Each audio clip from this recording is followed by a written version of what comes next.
और आज देखिए विद्यार्थियों मैं आपको सेट नंबर 1 2023 346 BS इसका कोड नंबर है, ये देखिए मैं आपको सॉल्व कराऊंगा। और देखिए विद्यार्थियों मैं देखिए हमारे चैनल में फिजिक्स से केमिस्ट्री मैथ बायो सभी का सॉल्व पेपर कराए जाते हैं, जिसके विद्यार्थी देखिए चैनल पर प्लेलिस्ट बनी है और वहाँ से जाकर आप प्लेलिस्ट से देख सकते हैं। सभी वीडियो आपको वहाँ पे मिल जाएंगे, जितने भी सेट सॉल्व कराए जा रहे हैं मैं जाके वहाँ प्लेलिस्ट में डाल देता हूँ, वहाँ से आप देख सकते हैं। तो विद्यार्थी देखिए हम सेट नंबर 1 सॉल्व कर रहे हैं। तो देखिए विद्यार्थियों जैसे देखिए खंड आ, देखिए खंड आ में देखेंगे, खंड आ में देखिए कह रहा नंबर पहले का कह रहा देखिए कि चांदी का परावैद्युत के होता है। अब देखिए विद्यार्थियों चांदी का परावैद्युत कह रहा के होता है, तो देखिए विद्यार्थियों कोई भी देखिए धातु हो, कोई भी धातु हो, यानी चांदी, लोहा, सोना, कोई भी धातु हो, प्लेटिनम, कोई भी धातु हो, विद्यार्थियों को सभी धातुओं का जो परावैद्युत होता है, विद्यार्थियों जो परावैद्युत होता है वो विद्यार्थियों क्या होता है देखिए अनंत होता है। क्या होता है? अनंत होता है ना। कोई भी धातु हो, कोई भी धातु आ जाए, अगर उसका परावैद्युत के का मान पूछ रहा है क्या बताएंगे हम? अनंत ही बताएंगे। इसके बाद देखिए विद्यार्थियों खा नंबर, अब देखिए विद्यार्थियों खा नंबर में स्टार लगा है, ये देखिए हट चुका है, इसको देखिए हमको नहीं पढ़ना है ना, इसमें देखिए स्टार लगा दिया गया है इसलिए हट चुका है, इसको हमको नहीं पढ़ना। इसके बाद देखिए घन नंबर देखते हैं। तो देखिए विद्यार्थियों घन नंबर कह रहा है देखिए कह रहा पतले प्रिज्म के पदार्थ का अपवर्तनांक क्या होगा। क्या कह रहा है देखिए कि पतले प्रिज्म के पदार्थ का अपवर्तनांक क्या होगा यदि उसके अपवर्तक कोण तथा विचलन कोण का मान समान हो। तो चलिए देखिए विद्यार्थी इसको मैं सॉल्व करके आपको दिखा देता हूँ। देखिए कि हमारे पतले प्रिज्म के पदार्थ का अपवर्तनांक क्या होगा, देखिए एन का मान पूछ रहा है ये, और देखिए उसके अपवर्तक कोण का मतलब देखिए ए का मान तथा विचलन कोण मतलब डेल एम का मान दोनों देखिए बराबर है। तो देखिए मैं सॉल्व करता हूँ। देखिए पतले प्रिज्म के लिए कह रहा है देखिए, तो आप देखिए देख सकते हैं। देखिए विद्यार्थी सूत्र क्या होता है देखिए पतले प्रिज्म के लिए, देखिए डेल एम बराबर, देखिए डेल एम बराबर देखिए होता है देखिए n-1 इंटू ए, ये सूत्र होता है देखिए, है ना, ये सूत्र होता है देखिए डेल एम बराबर देखिए n-1 इंटू ए। और देखिए विद्यार्थी इसमें साफ साफ कह रहा है कि पतले प्रिज्म के पदार्थ का अपवर्तनांक क्या होगा यदि उसके अपवर्तक कोण मतलब ए तथा विचलन कोण डेल एम दोनों का मान क्या है बराबर। देखिए तो देखिए डेल एम बराबर ए है, देखिए उसमें दिया है कि डेल एम का मान जो है ए के बराबर है ना, डेल एम का मान किसके बराबर? ए के बराबर है। देखिए डेल एम की जगह ए रख सकते हैं, तो ए बराबर देखिए ए बराबर n-1 इंटू ए हो जाएगा, इस प्रकार ये हो जाएगा। अब देखिए विद्यार्थियों ए से ए काट देंगे ना, तो देखिए यहाँ एक बचेगा, जब कट जाएगा तो एक बचेगा, बराबर देखिए n-1 ये हो जाएगा।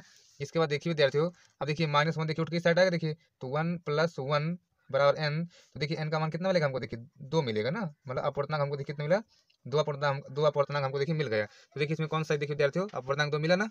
तो देखिए विद्यार्थियों अपवर्तनांक 2 मिल गया, देखिए तो कौन सा है देखिए गा का दूसरा नंबर हमारा सही है ना, गा का कौन सा है देखिए ये दूसरा हमारा सही है, देखिए 2 इसमें लिखा 2, तो ये हमारा देखिए सही है।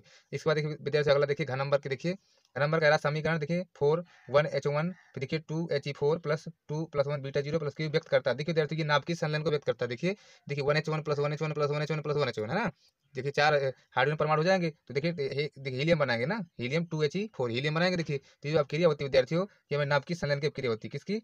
नाभिकीय संलयन की क्रिया होती है। चलिए ये देखिए आपको समझ में आया। अब देखिए इसके बाद अंगा नंबर करते हैं। चलिए अंगा नंबर देखिए विद्यार्थियों कह रहा निम्नलिखित में से कौन सा मूल कण नहीं है। देखिए कह रहा निम्नलिखित में से कौन सा मूल कण नहीं, देखिए तो देखिए विद्यार्थियों पॉजिट्रॉन मूल कण है, इलेक्ट्रॉन मूल कण है, न्यूट्रिनो ये भी देखिए मूल कण है। तो देखिए विद्यार्थियों अल्फा कण है हमारा, ये अल्फा कण ये देखिए हमारा मूल कण नहीं है। कौन सा? जो अल्फा कण है विद्यार्थियों हमारा मूल कण नहीं है। इस बार देखिए विद्यार्थियों कह रहा है चम्मच कह रहा देखिए प्रतिरोध आर, प्रेरक यल तथा संधारित्र सी श्रेणी क्रम में जोड़े गए हैं ना, R L C L C R पर देखेंगे इन तीनों को देखिए श्रेणी क्रम में जोड़ दिया गया है। तो प्रत्यावर्ती धारा स्रोत की आवृत्ति कितनी है ना, प्रत्यावर्ती धारा स्रोत की आवृत्ति है ना, तथा अनुनादी आवृत्ति कितनी है, एनआर है। तो किस स्थिति में धारा जो विभव से पश्चिमगामी होगी। तो देखिए विद्यार्थी मैं आपको बता दूं, देखिए जब देखिए प्रत्यावर्ती धारा स्रोत की आवृत्ति एन जो है अनुनादी आवृत्ति एनआर से अगर बड़ी हो जाए तो इस स्थिति में जो है धारा विभव से पश्चिमगामी होती है। तो कौन सा देखिए विद्यार्थी इसमें चौथा वाला सही है, ये वाला ये हमारा सही है। तो आप देखिए याद क्या कर लीजिएगा कि जब प्रत्यावर्ती धारा स्रोत की आवृत्ति एन अनुनादी आवृत्ति एन आर से बड़ी हो जाती है ना, मतलब एन का मान जब एन आर से बड़ा हो जाता है तब जो जाके जो धारा है वो विभव से पश्चिमगामी होती है। आप इसकी स्टेटमेंट को सीधे सीधे याद कर लीजिएगा। चलिए अगला अब खंडवा करते हैं। चलिए तो देखिए विद्यार्थियों खंडवा में कह रहा देखिए दूसरे का देखिए कह रहा विद्युत चुम्बकीय तरंगों की कोई दो मुख्य विशेषताएं बताइए, है ना, विद्युत चुम्बकीय तरंगों की कोई दो मुख्य विशेषताएं लिखिए या बताइए। चलिए देखिए मैं आपको लिख के दिखाता हूँ। चलिए तो देखिए विद्यार्थियों मैं लिख के रखा हूँ। देखिए हमसे पूछ रहा है, दूसरे का काम में पूछ रहा था कि विद्युत चुम्बकीय तरंगों की कोई दो मुख्य विशेषताएं लिखिए। देखिए पहली विशेषता है कि ये तरंगे निर्वात में भी गति कर सकती हैं। क्या है? ये तरंगे निर्वात में भी गति कर सकती हैं। देखिए विद्यार्थियों दूसरी विशेषता है कि ये तरंगे क्या होती हैं, अनुप्रस्थ होती हैं, है ना, ये तरंगे क्या होती है देखिए अनुप्रस्थ होती हैं। इस तरह देखिए दो विशेषताएं पूछ रहा था, आपकी दो विशेषताएं हो गई। इस बार देखिए अगला क्वेश्चन क्या पूछ रहा है, देखिए आपको दिखा दूं मैं। तो देखिए विद्यार्थी दूसरे का देखिए खा कह रहा है कि देहली तरंग दैर्ध्य से क्या तात्पर्य है ना, दूसरे खा क्या कह रहा है देहली तरंग दैर्ध्य से क्या तात्पर्य है। तो चलिए देख लेते हैं देहली तरंग दैर्ध्य की परिभाषा।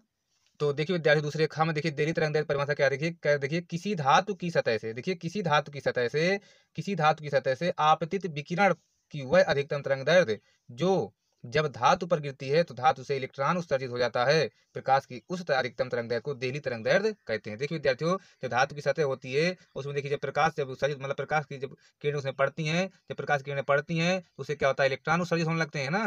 देखिए इसी प्रकार इसमें लिखा है, देखिए किसी धातु की सतह से आपतित विकिरण है ना, आपतित विकिरण मतलब प्रकाश जब विकिरण विकिरण जाता है, जब प्रकाश आता है, आपतित विकिरण की वह अधिकतम तरंगदैर्घ्य, वह अधिकतम तरंगदैर्घ्य जो जब धातु पर गिरती है तो धातु से क्या होता है, इलेक्ट्रॉन उत्सर्जित हो जाता है। अब प्रकाश की उस अधिकतम तरंगदैर्घ्य को देहली तरंगदैर्घ्य कहते हैं। और इसको विद्यार्थी देखिए लैम्डा जीरो से व्यक्त करते हैं। देहली तरंगदैर्घ्य है ना ये, तो लैम्डा जीरो से इसको व्यक्त करते हैं। तो इस तरह विद्यार्थी हमारी दूसरे रेखा की परिभाषा हो गई। चलिए अगला देख लेते हैं क्या पूछ रहा है अगला। तो देखिए विद्यार्थियों, अगला देखिए ग नंबर, देखिए ग नंबर कह रहा है, देखिए कह रहा है n बराबर 3/2 अपवर्तनांक वाले कांच के एक उत्तल लेंस को n बराबर 3/2 अपवर्तनांक वाले द्रव में डुबोने पर फोकस दूरी और प्रकृति पर क्या प्रभाव पड़ेगा। तो देखिए विद्यार्थियों, n बराबर 3/2 अपवर्तनांक वाले कांच है। देखिए कांच का अपवर्तनांक कितना है, 3/2 है। और देखिए उत्तल लेंस है ये ना, कांच के एक उत्तल लेंस है, ये उत्तल लेंस है, जो हमारा उत्तल लेंस है कांच का, उसका अपवर्तनांक 3/2 है। और n बराबर 3/2 अपवर्तनांक वाले द्रव में डुबोने पर फोकस दूरी और प्रकृति पर क्या प्रभाव पड़ेगा। देखिए चलिए इसको भी देख लेता हूँ। देखिए विद्यार्थियों, मैं पहले से लिख के रखा हूँ, क्योंकि विद्यार्थी देखिए मैं लिखूंगा तो वीडियो बड़ा पड़ जाएगा ना, इसलिए देखिए कोई वीडियो बड़ा पड़ता है तो दिक्कत होती है अपलोड करने में, इसलिए मैं लिख करके रखा हूँ, है ना। तो चलिए देखिए इसको भी ग नंबर को देख लेते हैं। तो देखिए विद्यार्थियों, इसमें देखिए जो अपवर्तनांक दिया है, देखिए दूसरे ग में कह रहा था कि n बराबर 3/2 अपवर्तनांक वाले कांच के उत्तल लेंस को, देखिए जो कांच का अपवर्तनांक था विद्यार्थी, देखिए जो कांच का अपवर्तनांक था, देखिए म्यू जी है ना, इस पर लिखा, देखिए कांच का अपवर्तनांक कितना, देखिए 3/2 था। कांच का अपवर्तनांक कितना, 3/2 था। इसी प्रकार देखिए विद्यार्थियों, देखिए हमारा उत्तल लेंस जो कांच था, उत्तल लेंस का था।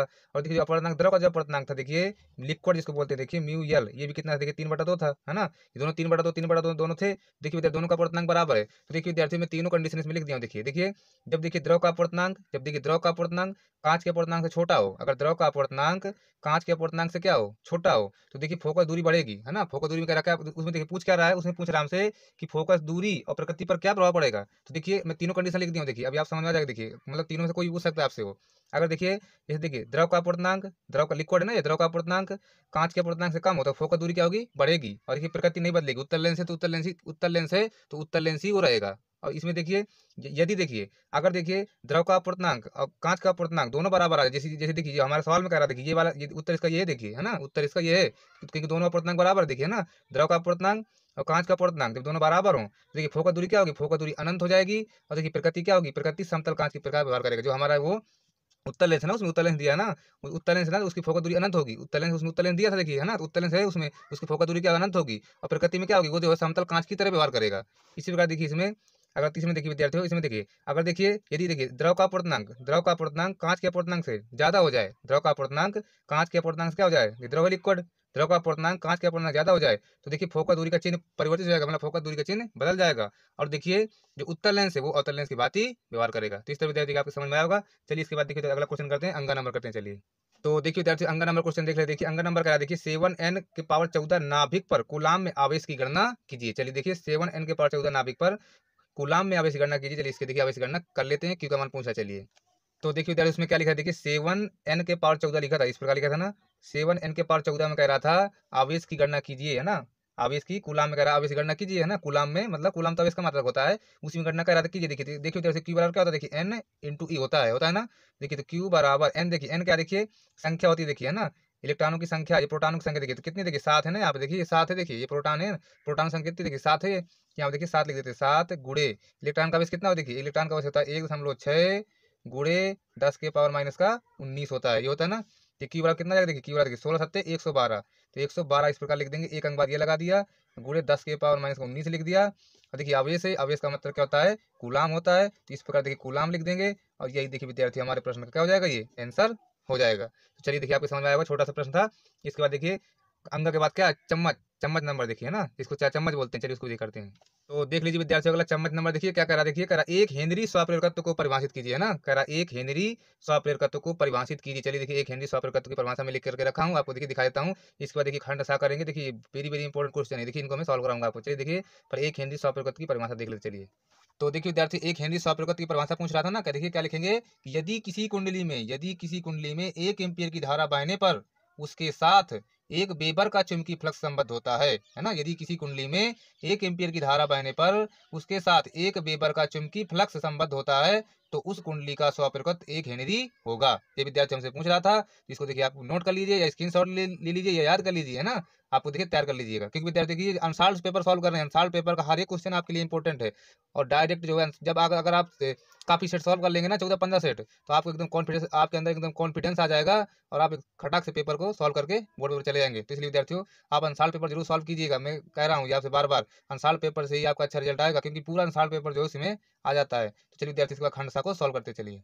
तो देखिए विद्यार्थी, खंड सा देखिए, खंड सा का देखिए तीसरे का क्वेश्चन कह रहा है, देखिए कि 45 इलेक्ट्रॉन वोल्ट ऊर्जा, 45 इलेक्ट्रॉन वोल्ट ऊर्जा, ये गतिज ऊर्जा इलेक्ट्रॉन की, है ना। के का मान देखिए, 45 इलेक्ट्रॉन वोल्ट ऊर्जा का एक इलेक्ट्रॉन 9 × 10⁻⁵ वेबर प्रति मीटर स्क्वायर तीव्रता के चुंबकीय क्षेत्र में वृत्ताकार मार्ग में चक्कर लगा रहा है। देखिए इधर से बी का मान देखिए, वृत्ताकार मार्ग में चक्कर लगा रहा है, तो वृत्ताकार मार्ग त्रिज्या ज्ञात कीजिए। आर का मान देखिए हमसे पूछ रहा है। चलिए देखिए आर का मान हम निकालते हैं, चलिए। तो देखिए विद्यार्थी, पहले देखते हैं हमको हमारे पास दिया क्या है। देखिए तो 45 इलेक्ट्रॉन वोल्ट ऊर्जा कह रहा था ना, देखिए के का मान देखिए, तो के बराबर कितना, देखिए के बराबर दिया है 45 इलेक्ट्रॉन वोल्ट, ये के का मान दिया ना। इसके बाद देखिए विद्यार्थी, बी का मान भी दिया था ना, कह रहा था 9 × 10⁻⁵ वेबर प्रति मीटर स्क्वायर तीव्रता के चुंबकीय क्षेत्र में, देखिए तीव्रता दिया था। देखिए बी का मान दिया था हमारे पास, देखिए बी का मान कितना था, 9 × 10⁻⁵ वेबर वेबर प्रति मीटर स्क्वायर, ये दिया था ना। देखिए मीटर स्क्वायर ये मान था ना, चुंबकीय तीव्रता का मान, कि ये मान दिया था कि बी का मान दिया था। हमसे पूछा था वृत्ताकार मार्ग त्रिज्या ज्ञात की, देखिए त्रिज्या पूछा, देखिए विद्यार्थियों, देखिए त्रिज्या आर बराबर क्या था, देखिए आर बराबर होता है, देखिए mv/q/b, ये होता है सूत्र। देखिए इसी सूत्र से लगाएंगे। देखिए एम क्या, देखिए इलेक्ट्रॉन का द्रव्यमान है, क्यू क्या है आवेश है। देखिए बी का मान, देखिए बी का मान भी दिया है ना, चुंबकीय क्षेत्र का मान, लेकिन विद्यार्थियों वी का मान नहीं, वेग नहीं इसमें। देखिए मैं वेग निकालता हूँ, देखिए। तो देखिए विद्यार्थियों, देखिए गतिज ऊर्जा सूत्र क्या था, गतिज ऊर्जा, देखिए गतिज ऊर्जा सूत्र देखिए के बराबर 1/2 mv², ये देखिए गतिज ऊर्जा सूत्र होता है ना, ये होता है ना। देखिए के का मान क्या, देखिए 45 इलेक्ट्रॉन वोल्ट, देखिए तो 45 रख देंगे इस प्रकार, 45 गुणे, देखिए इलेक्ट्रॉन वोल्ट का हटा देंगे, इलेक्ट्रॉन हटा देंगे, देखिए है ना। तो 10 के पावर कितना कर देंगे, देखिए देखिए 1.6, देखिए 1.6 गुणे 10⁻⁻19 कर देंगे इस प्रकार ना, ये कर दिए, देखिए है ना। इलेक्ट्रॉन का भी इतना तो होता है, 1.6 × 10⁻19 कूलम होता है ना, ये हो जाएगा। देखिए बराबर, देखिए 1/2 एम का मान कितना हो, देखिए देखिए इलेक्ट्रॉन का द्रव्यमान कितना होता है, 9.1 गुणे 10⁻31, ये होता है, देखिए है ना, ये होता है। फिर देखिए v², तो v² इस प्रकार देखिए लिख देंगे। अब देखिए ये दो तो यहाँ चला जाएगा, देखिए तो 45 × 90 हो जाएगा, ये 90 गुणे 1.6 गुणे 10⁻19, अब बटा में देखिए पूरा ये आ जाएगा, देखिए ये पूरा बटे में आएगा, देखिए कितना है 9.1 गुणा 10⁻31, ये बटे में आएगा। बराबर देखिए कितना हमारे पास v², ये v² है। इसके बाद देखिए, अब देखिए विद्यार्थी गुणा कराते हैं, देखिए देखिए एक बात समझ लो, यहाँ हटा देंगे, यहाँ हटा देंगे, हटा दिया। अब देखिए गुणा कराते हैं, देखिए इसका, तो जो गुणा कराएंगे देखिए कितना हो जाएगा, देखिए पहले यहाँ से 19 काट देते हैं, देखिए यहाँ से भी काटेंगे, यहाँ से भी काट देंगे। अब जो बचेगा अभी लिखूंगा अभी यहाँ पे ना, देखिए गुणा कराते हैं, देखिए देखिए तो 0 16 नहीं है, 144 ना, 144 बटा देखिए 91 अब देखिए विद्यार्थी नीचे कितना बचेगा, यहाँ पे जो कटेगा, देखिए यहाँ कितना बचेगा, देखिए 19, यहाँ चला जाएंगे, देखिए तो कितना बचेगा, 9 10 11, 2 तो देखिए ये बचा है ना, और देखिए 12 बचेगा ना, कितना बचेगा, 12 तो बचेगा, देखिए माइनस का, है ना, 12 तो बचेगा। देखिए 12 19 कितना हो, देखिए जोड़ो, 9 तो 11 के लिए 1 1 2 3 ठीक है, देखिए 12 बचेगा। देखिए बराबर कितना, v²। देखिए अब इसका देखिए भाग देना पड़ेगा हमको, है ना। चलिए देखिए मैं भाग दे के फिर आपको बताता हूँ।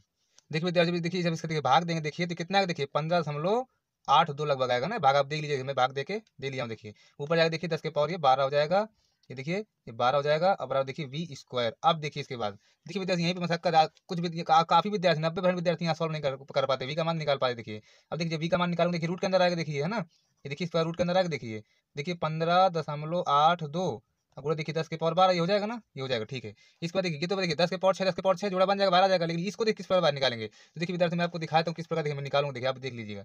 देखिए किस प्रकार निकालेंगे, देखिए 15.82 लिखा, जैसे इस प्रकार जोड़ा बनाएंगे, देखिए है ना। अब देखिए उसी संख्या में गुणा करेंगे, देखिए ताकि 15 ज्यादा जाए। देखिए 4 चौको 16, 4, देखिए यहाँ 4 लिखेंगे, यहाँ भी 4 लिखेंगे, 16 ही लिखा, देखिए 4 4 8 आएगा। अब 8 में पढ़े कक्षा 8 में, देखिए देखिए 1 बचा, फिर हम लोग उतारा, 8 2 बचेगा, 8 2, अब कितने बचेगा, देखिए 8 दूनी 16, लगभग 2 बार जाएगा, देखिए 4.2 आया लगभग, है ना। कितना देखिए 4.2, देखिए तो बी का मान देखिए कितना है हमारे पास 4.2, ये आया देखिए यहाँ से, तो देखिए 10 के पावर 6 यहाँ से बाहर आएगा, 10 के पावर 6 आया, देखिए ये देखिए हमारा बी का मान आ गया। चलिए देखिए बी का मान निकालिए, वहाँ पे रखते हैं, देखिए है ना। चलिए आ जाते हैं यहाँ पे, देखिए ये देखिए यहाँ पे रख लेते हैं पूरे मान, फिर सॉल्व करते हैं, त्रिज्या निकालते हैं। देखिए आर बराबर, देखिए एम का मान कितना, देखिए द्रव्यमान इलेक्ट्रॉन का 9.1 गुणे 10 के पावर -31 गुणे वेग कितना है 4.2, तो 4.2 गुणे 10 के पावर 6, ये वेग आया, देखिए है ना। देखिए बटा में करते, देखिए क्यू इलेक्ट्रॉन का वेग, देखिए तो 1.6 गुणे 10 के पावर -19 हो जाएगा, गुणे बी देखिए चुंबकीय क्षेत्र बी कितना है, देखिए 9 गुणे 10 के पावर -5, ये देखिए दिया है ना। इसके बाद देखिए, अब देखिए विद्यार्थी 19 5 कितना हो जाएगा, देखिए 24 हो जाएगा ना। 19 5 देखिए, 19 5 कितना होता है, देखिए 24 हो जाएगा ये। अब देखिए 24 यहाँ काटेंगे, देखिए यहाँ 7 बचेगा ना, तो मतलब -1 लिख लेता हूँ इस प्रकार में। -1 बचेगा, देखिए है ना। देखिए -1 नहीं, देखिए 19 5 24, तो 24 यहाँ कटेंगे, देखिए है ना। कटेंगे तो कितना 7 बचेगा, तो इसको भी देखिए यहाँ से घट जाएगा ना, ये भी काट देते, देखिए कट गया। इसको भी यहाँ कटा, तो अब -1 बचेगा इसमें। अब ठीक है, देखिए है ना, देखिए अब ठीक है वो। अब ये कितना हो जाएगा, देखिए देखिए आपको समझ में नहीं आएगा, देखिए 19 5 24, तो -24 है, देखिए है ना। तो यहाँ -24 चले जाएंगे ना, तो बचेंगे -7। अब -7 ये और प्लस के 6 ये भी घटेंगे, तो -1 तो बचेगा, है ना। अब आ गया समझ में, ठीक है। देखिए 9.1 गुड़े 4.2 गुड़े 10 के पावर -1 बटा देखिए कितना 1.6 गुड़े 9, ये हमारे पास देखिए है ना। देखिए दशमलव हटा देते, देखिए हटा दिया, तो आर का मान देखिए कितना मिलेगा 91, देखिए गुड़े 4.2, ये हो जाएगा। इसको बटे में लेते देखिए है ना, देखिए 16 गुड़े, जब बटे में देखिए 9 गुड़े 10 प्लस हो जाएगा, ये है ना, ये प्लस हो जाएगा। देखिए तो आर बराबर कितना मिलेगा, देखिए 91 गुड़े 4.2 बटा देखिए ये कितना हो जाएगा, देखिए 90, 90 तो ये हो जाएगा 90 गुड़े 16, ये कर देते देखिए। तो आर कितना है, देखिए आर बराबर देखिए, देखिए विद्यार्थी जी दशमलव हटा देते, दशमलव इसको हटा देते, दशमलव हटाएंगे, देखिए फिर जीरो बढ़ा देते हैं नीचे ना, दशमलव हट जाएगा। तो 91 गुड़े 42 बटा देखिए 90 गुड़े 16, फिर जीरो और बढ़ा लेते, देखिए दशमलव हट गया ना ऊपर वाला, फिर ऊपर दशमलव हटा दिया। देखिए अब देखिए काटते हैं इसको, देखिए कटेगा ये, देखिए मैं काटता हूँ, देखिए तो देखिए 2 से काटेंगे, 2 दूनी 4, 2 एक 2, 2 3 6, नहीं छोड़ 2 8 16 और जीरो, यह है देखिए, है ना। अब देखिए गुणा कराते हैं इनका, है ना।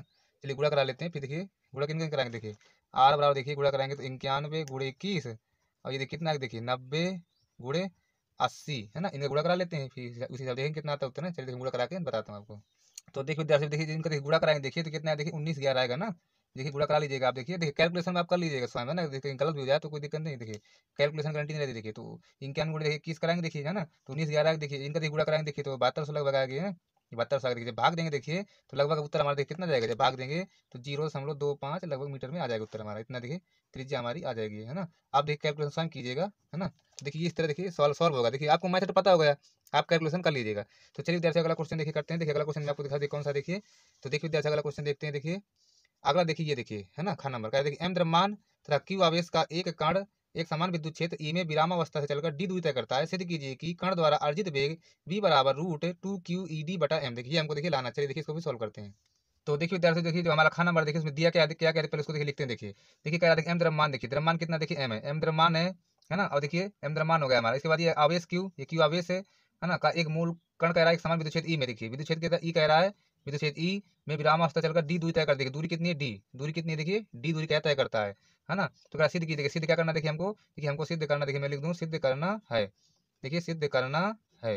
देखिए विद्यार्थी क्या सिद्ध करना है, v बराबर वेग v बराबर करंडी के अंदर, देखिए करंडी के अंदर 2QED बटा m, ये देखिए हमको सिद्ध करना है। तो चलिए तो देखिए विद्यार्थी देखिए जब देखिए किसी मतलब कण पर देखिए जब बल लगता है, देखिए इलेक्ट्रॉन पर देखिए तो F बराबर कितना होता है, QE होता है ना, F बराबर QE होता है। ये देखिए बल लगता है ना।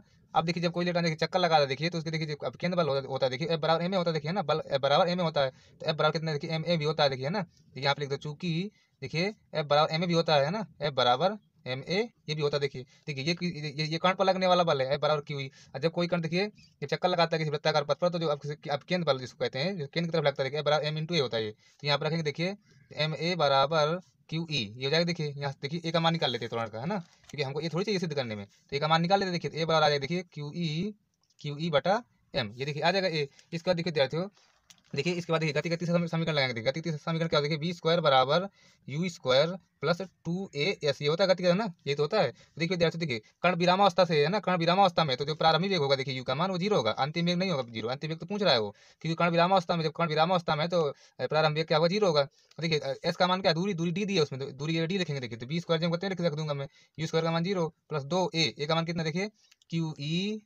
QE बटा m, ये देखिए इसका मान क्या है, देखिए डी है ना, इसका मान क्या है, देखिए डी है हमारा। इसका देखिए दूरी दूरी हमारी डी है। देखिए तो v² बराबर 2QED बटा m, ये हो जाएगा। देखिए हो जाएगा, हम लोग देखिए v चाहिए। देखिए तो v बराबर करंट के अंदर ले लेंगे इसको, v बराबर 2QED बटा m, ये देखिए इस प्रकार देखिए विद्यार्थी हमारा ये सिद्ध हो गया। देखिए काफी काफी देखिए अच्छा सवाल था। देखिए ये सिद्ध हो गया हमारा। तो विद्यार्थी आपको देखिए समझ में आया होगा। तो विद्यार्थी देखिए मैं आज यहीं तक रखता हूँ। अगर आपको देखिए मेरा वीडियो पसंद आया हो तो वीडियो को लाइक कर देना, शेयर कर देना और मेरे चैनल को सब्सक्राइब कर देना।